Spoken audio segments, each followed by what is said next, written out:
just received this package today.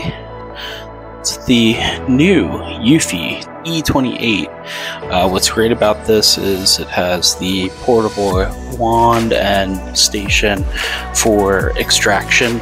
And these new generation Eufy Vacs are phenomenal. They have some really high suction power, basically 2 to 2.5 times the current generation of Eufy Vacs. So with it, we'll get into unboxing this bad boy. Keep in mind, if you're an older person or you can't lift some things a little heavy, this box is pretty heavy. I was actually pretty surprised about the heft of it. Here's the back side of the box as we get into it. So in typical Eufy packaging fashion, got our blue and white scheme and some elegant packaging. Nice installation quick start guide to go into how to really get this whole vac up and running. Here we have the full information guide and the full manual with the safety info. Nothing too crazy with that though. As we've got our nice cardboard inserts, which is really great. Good to see that being used over foam, so that's a pleasant surprise. As you can see, again, typical of Eufy and Anchor products.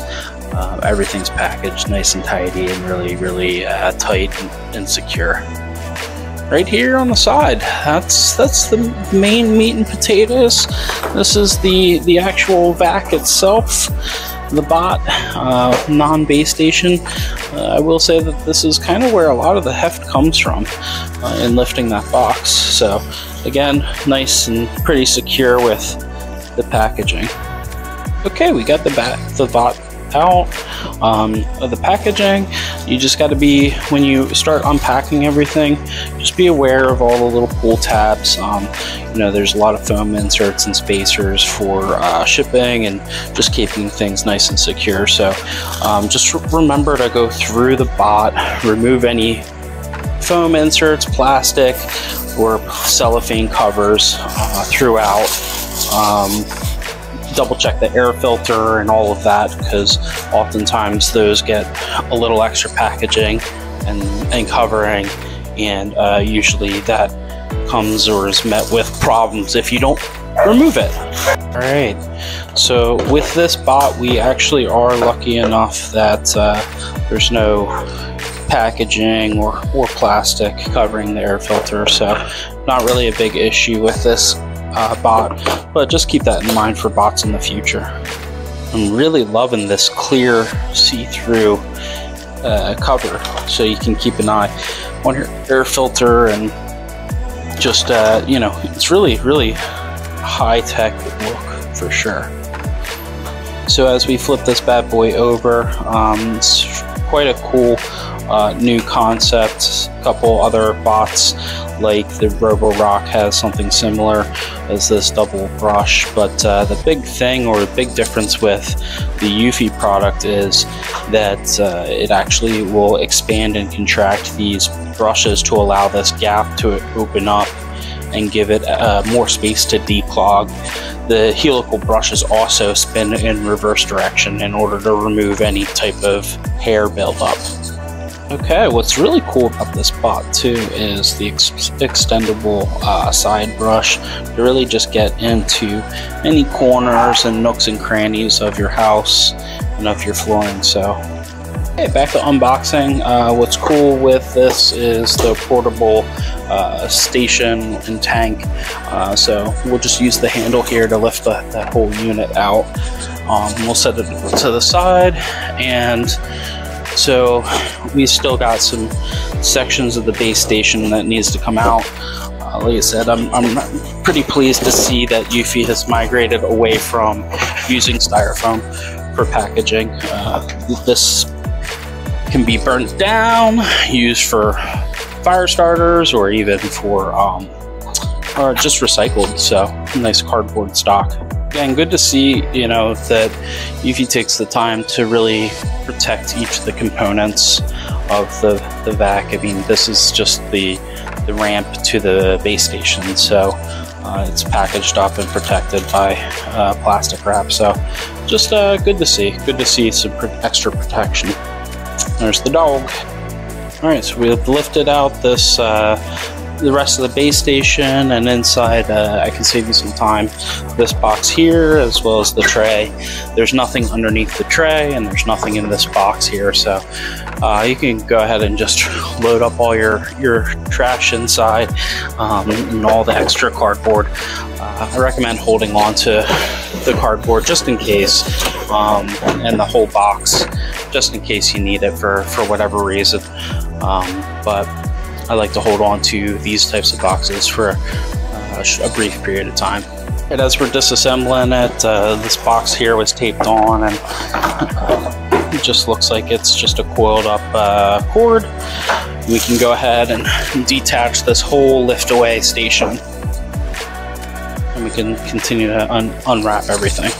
So with unboxing, just keep in mind that some of these bits are kind of just hanging on a little bit. So like this is the cover here for the hand wand. So just be aware that some stuff might fall or loose or fall out of place as you're disassembling. I think some of my favorite part of disassembling is removing all the cellophane. Attention to detail is really good. Like I mentioned, they like to protect every little bit that can move in shipping, so even the handles to the wand has protective cellophane. So like I said, it's really important to go through the entire bot and any component just to make sure that any bits of cellophane or package protection is really removed here throughout the entire process. If you come over to the base station, they even have some extra spots for cellophane to pull out the tray and other things, so it's really good to get a good look and make sure that you've got everything removed. Oh, that's nice to see. They even have the bag pre-installed, so nothing really to worry about here. Okay, I just came across my first issue that I noticed. When you're inserting your tray, you got to be careful. This is very much like the X10, where you have to be cognizant of this drain tube back here. That drain tube is what sucks up all the dirty water after it gets cleaning with the mop or draining the mop itself. So recommend really inserting it at an extreme angle and clipping it down, and you can see it pushes that drain tube in. But just be aware of that if you're having draining or suction issues in the base station. That's likely going to be your chief culprit. All right, we've got the cord unraveled, and holy moly, this thing is long.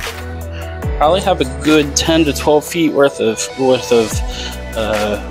plug, so quite amazing. They really thought this through in order to give you some extra length to plug it in so that you can extract maybe steps or be able to really plug it in once and move it throughout your car or wherever, so you're not fumbling around with trying to find power.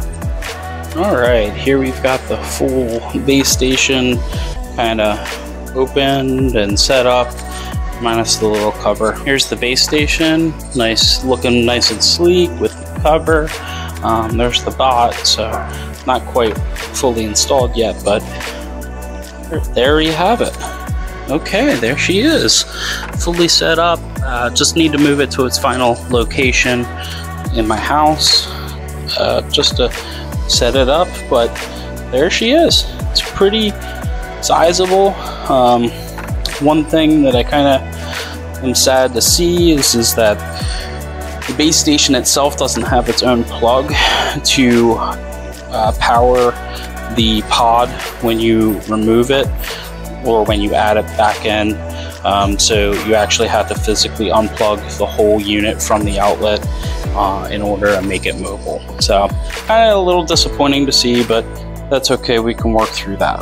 I guess one of the things that I may have forgotten to go over are the tanks. This is the clean water tank. Can just be flipped open and filled underneath your sink. And nice little light, and right here to display inside your tank to kind of give it a good ambiance appearance. And then on the back, here's your push button to start to power on the device, and here's your dirty water tank for emptying and taking care of any dirty, gross water. So just make sure to clean this bad boy out regularly. It can actually take on some pretty good smell if you don't keep that regularly cleaned.